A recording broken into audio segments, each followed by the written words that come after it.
chrome covered LED wire to the brake line all the way up and brought it across and back and tied it here.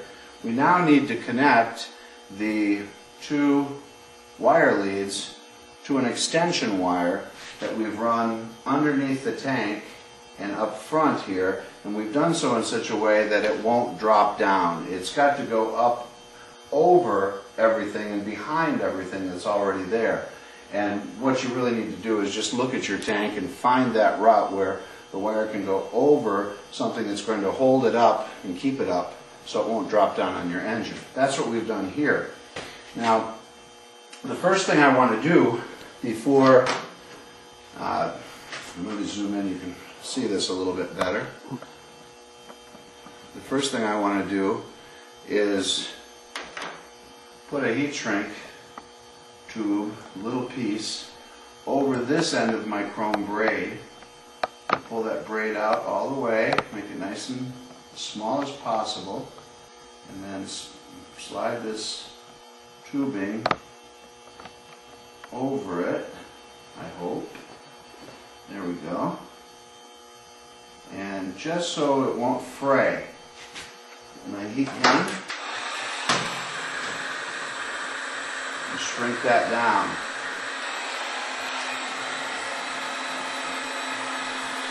Now that chrome braid will stay nice forever. Okay, now I've got my wires here. I'm going to strip them. About a ½ an inch or so. A little bit more, maybe 3/4 of an inch. I want enough wire to be able to twist them together good with my extension. This time I'm not going to use a butt connector. Rather, I'm going to twist them together and use a smaller 1/8 inch heat shrink over each wire. And then I'm going to cover those with 1/4 inch heat shrinks. And it's just a little bit thinner and a little bit neater than using a butt connector. I hope you can see what I'm doing here. I don't have really a great angle for the camera, but actually before I do this, before I twist these together, I want to take my 1/8 inch heat shrinks and actually put them over one side each of the wires so that I can slide them up once I've twisted. So I'm taking my black to black, twisting like so. I like to fold my wire in half so that twist will never come out. Fold it back and slide the heat shrink over it. I'll do the same thing here. My two red wires, I'm going to twist together. Make sure you twist both of them. They got to go into each other to get a good strong twist. Then I'm going to fold it in half, drop it back, and slide the heat shrink right up over it. And sometimes it gets a little thick, so you have to pinch it down a little bit more. Slide that heat shrink over it. So now I have two pieces covered with heat shrink. What did I forget to do? I forgot something very important. I forgot to put my bigger 1/4 inch heat shrink in position.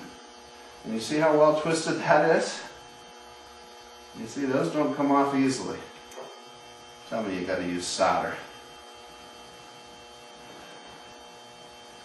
And this, so what I'm going to do is disconnect those twists. If I had soldered it, it would be a mess right now. And I'm going to take two, because I'm going to use these for cosmetic purposes, to cover over any wire that's still showing, red wire that's still showing after I'm done with this. So I'm sliding these up, ready to come over in just a few minutes. Now I'm going to go back to my red and my black wire, make sure I connect them to the right wires here. retwist my black, fold it back, heat shrink, retwist my reds. Or with some of our lights, if the wire isn't red, it may be the color of the lights. On the EasyFlex strips, they're actually the color of the lights.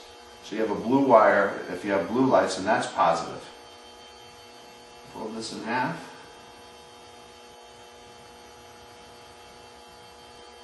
Okay. Get that heat shrink over there. There. Now we've got all of our bare wires covered with heat shrink. Take our heat gun. Get up in here. Now this one I don't want to shrink yet. That one snuck down on me. I don't want to shrink him yet because I want to slide him over these when I'm done. So I got to keep him out of the way of the heat, or it's just going to shrink up. Take those two, get them good and hot. I like to pinch the ends. Make sure they've got a good tight seal. That's just not going to come apart, folks. Then I'm going to pinch them together, and I'm going to slide the larger 1/4 inch heat shrink over the top and down over this red wire here. And I'll shrink that one first.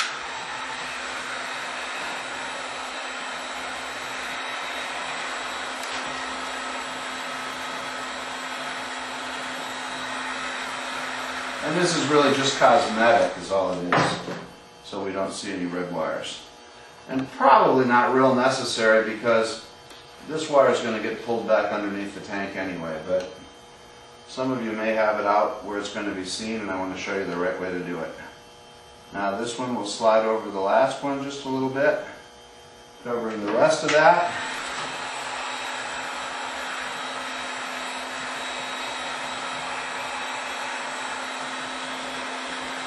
Now I have a nice, clean, insulated connection. And now I can take my wire here and actually pull it back through. You see that path? It goes right back underneath the tank to the seat, and I can leave it right up in there like that. And it'll look like just like all my other lines. I'll never know I added anything there. Now this wire here, I meant to tie wrap, but I didn't want to do that until we had that line pulled back and get all the slack out of it. Because once I tie wrap it, I can't move it anymore. And I'm just going to come down and I'm going to run a tie wrap around that whole main harness there, which my light's right behind it. And I'm just going to tie it up tight, snip it off, and now this extension wire is tied up and ready to go and ready to be connected into our engine lights. You want to bring the camera back over here. I'm going to just clean up here. I'm going to snip off the ends of these tie wraps, kind of tuck them to the back where they're not going to be seen. Snip them off on a little bit of an angle. I'm going to snip real close because some of these small tie wraps might come back out. There we go. Everything's snipped. I can turn them, reposition them where I like them. I like to have them in towards the wheel. And there it is.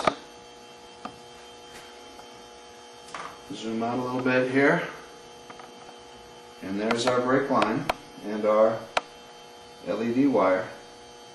Most people aren't even going to notice it's there, and if they do, so what?